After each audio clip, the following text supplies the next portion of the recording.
தமிழக வெற்றிக் கழகத்தின் சார்பாக நேற்றைய தினம் 234 தொகுதிகளிலும் வெற்றிக் கழகத்துடைய தலைவர் வேட்பாளரை அறிமுகம் செய்தார்கள். இன்று கோபிச்செட்டிப்பாளையம் சட்டமன்ற தொகுதியில் வேட்புமனு இன்று தாக்கல் செய்யப்பட்டிருக்கிறது. கோபிச்செட்டிப்பாளையத்தை பொறுத்தவரையிலும் சத்தியமங்கலம் உள்பட 9 முறை வெற்றி பெற்றிருக்கிறேன். இது மக்கள் எனக்கு அளித்திருக்கிற மாபெரும் கொடையாக நான் கருதுகிறேன். அந்த மக்களுக்கு கோடான கோடி நன்றி மலர்கள் உங்கள் பாதங்களுக்கு நான் தெரிவித்துக் கொள்கிறேன். தமிழக வெற்றிக் கழகத்தினுடைய தலைவர் இன்று நாளை தமிழகத்தை ஆளப்போகின்ற எதிர்கால தமிழகத்துடைய நம்பிக்கை நாயகனாக வரக்கூடிய இளைஞர்கள் மட்டுமல்ல, அனைவருமே அவர் வெற்றி பெற வேண்டும், நல்லாட்சி தமிழகத்திலே தர வேண்டும் என்று மக்கள் விரும்புகிற தலைவராக, நாளை தமிழகத்தை ஆளப்போகிற தலைவராக தலைவர் தளபதி அவர்கள், விஜய் அவர்கள் இன்று அனைத்து வேட்பாளரையும் வாழ்த்தி அனுப்பியிருக்கிறார்.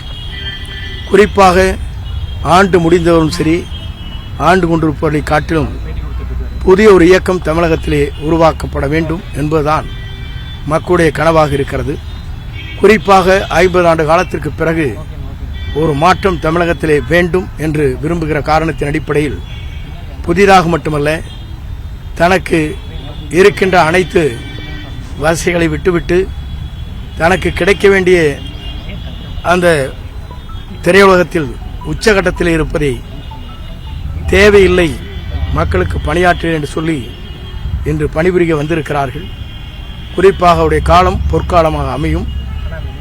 ஆகவேதான் மக்கள் ஒருமனதாக இன்று அவரை வெற்றி பெறச் செய்ய வேண்டும் என்பதுதான் மேலை நாடுகளிலிருந்து பணியாற்றக்கூடியவர்கள், குழந்தைகள், இளைஞர்கள், பெரியவர்கள், தாய்மார்கள், தொழிலாளர்கள், விவசாயிகள், தொழில் நடத்துகின்றவர்கள் அனைவருமே விரும்புகிறார்கள்.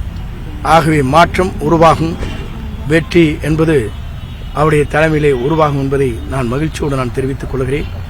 இந்த தொகுதியை பொறுத்தவரையிலும் மக்கள் என்றைக்குமே என்னை நேசிக்கக்கூடியவர், மக்களை நான் நேசிக்கக்கூடியவன். மக்கள் தீர்ப்பே மகேஷின் தீர்ப்பு.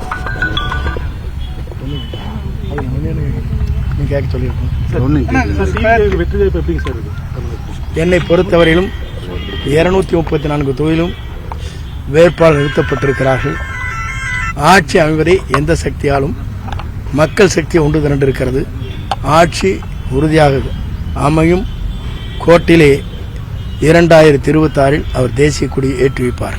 எடப்பாடி பழனிசாமி அவர்கள் இங்க பொதுக்கூட்டத்தில் பிரச்சாரத்தில் பண்ணும்போது அதிமுக தான் இந்த தொகுதியில் ஜெயிக்கும், அந்த வெற்றி விழாவுக்கு நான் வருவேன் அப்படின்னு சொல்லியிருந்தாரு சார். இப்போ எப்படிங்க சார் வெற்றி வாய்ப்பு இருக்குது? அவரை பொறுத்தவரை சொல்லிவிட்டு சென்றிருக்கிறார்கள். அவர் தொகுதியை களம் காண முடியுமா என்பதை நாளை தான் நீங்கள் பார்க்க போகிறீர்கள். அதற்கான வேட்பாளர் நிறுத்தப்பட்டிருக்கிறது.